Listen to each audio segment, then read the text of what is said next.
MTV's programming director pulled Billie Jean from broadcast rotation 72 hours after its March 1983 debut. The reason? Format incompatibility. Wait though, Michael Jackson's entertainment attorney discovered a single clause in MTV's Cablevision contract. That clause forced a mandatory $4.8 million payout if they maintained the ban. The network had 48 hours to decide.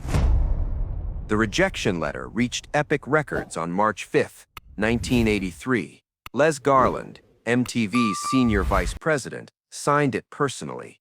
Billie Jean didn't align with their rock-oriented format. No explanation for why the video had aired 9 times in those first 72 hours before the reversal.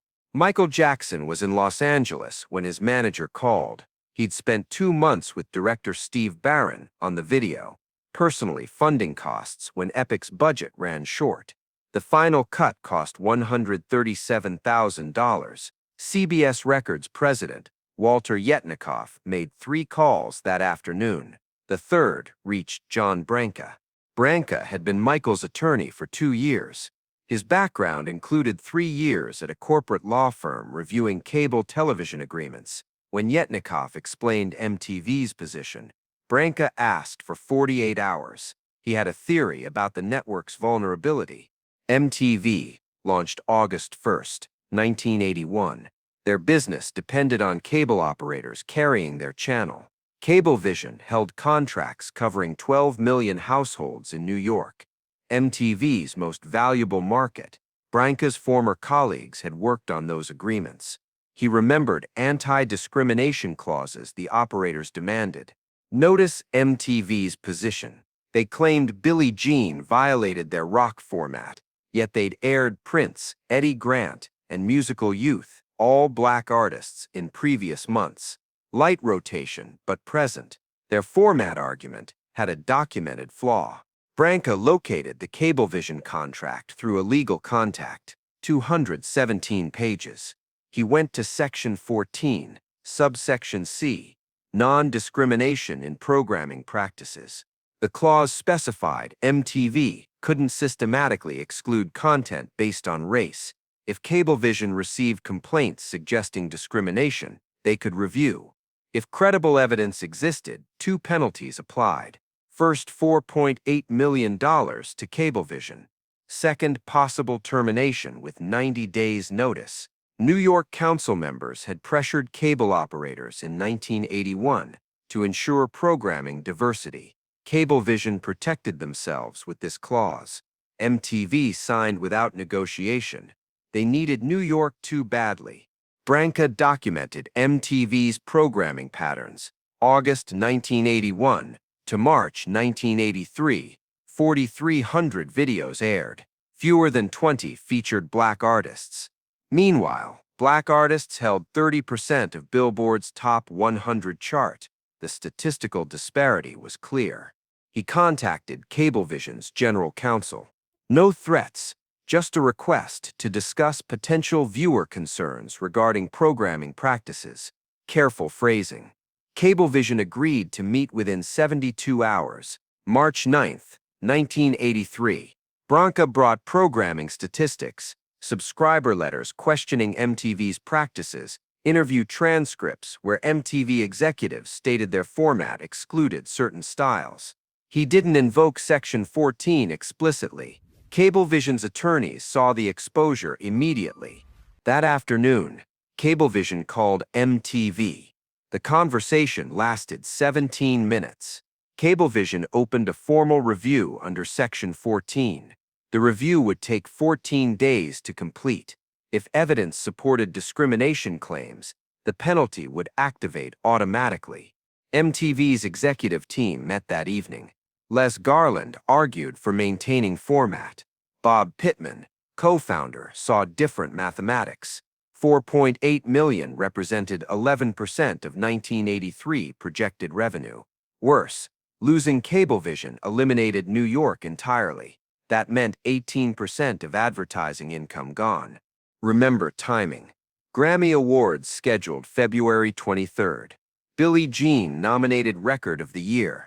MTV's ban made national news 3 days before the ceremony. Industry executives watched. Every day the ban continued generated more press linking MTV to discrimination. Pittman overruled Garland, March 10th. MTV would resume airplay, but frame it strategically, a broader programming initiative inspired by viewer feedback. No mention of Cablevision, contracts, penalties. The strategy had one flaw.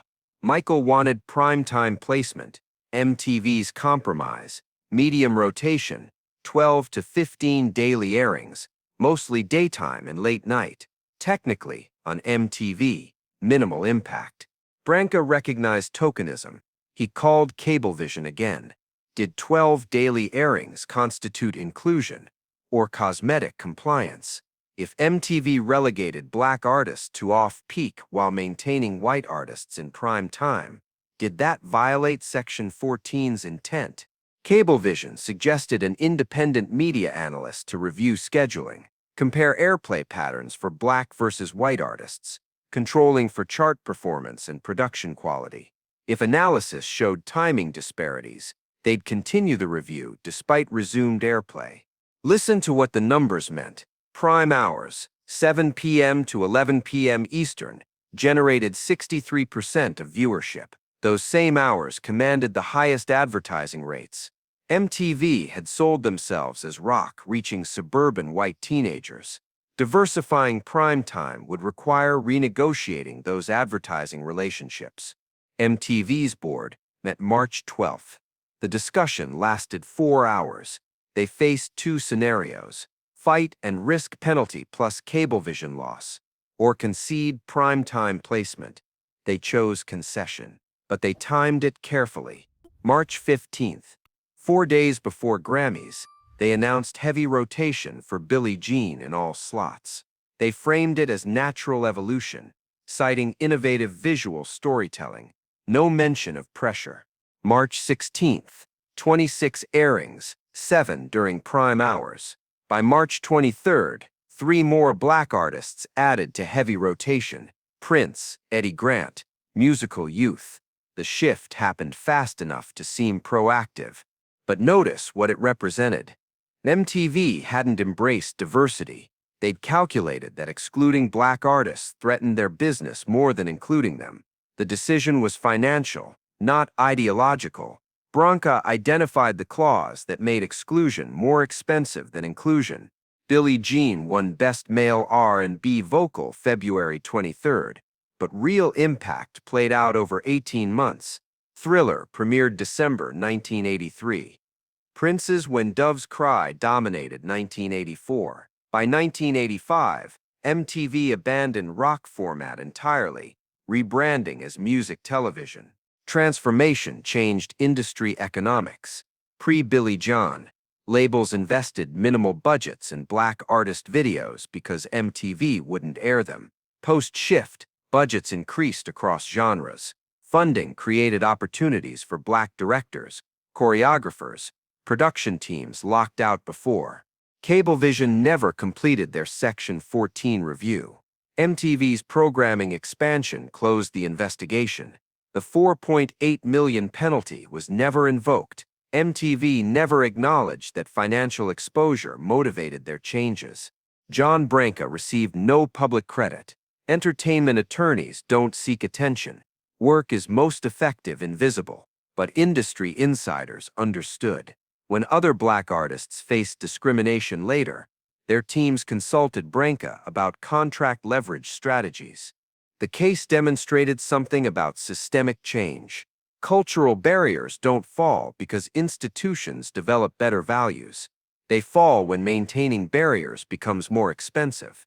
Branca didn't convince MTV excluding black artists was wrong. He proved it was contractually hazardous. Michael never spoke publicly about the legal strategy. He focused on work, creating videos impossible to ignore. But people close to the situation understood. Billie Jean hadn't succeeded purely on merit. It succeeded because one attorney found a clause that made exclusion cost $4.8 million. That dollar amount mattered more than moral arguments. MTV executives hadn't decided to become inclusive. They'd looked at their Cablevision contract. They calculated financial risk. They concluded playing Billie Jean cost less than the alternatives. Ruthlessly pragmatic. Change television history. If you enjoyed spending this time here, I'd be grateful if you'd consider subscribing. A simple like also helps more than you'd think. The industry doesn't celebrate people who dismantle barriers through contract clauses rather than protests. But sometimes effective resistance happens in conference rooms when someone finds the one clause making discrimination too expensive to maintain.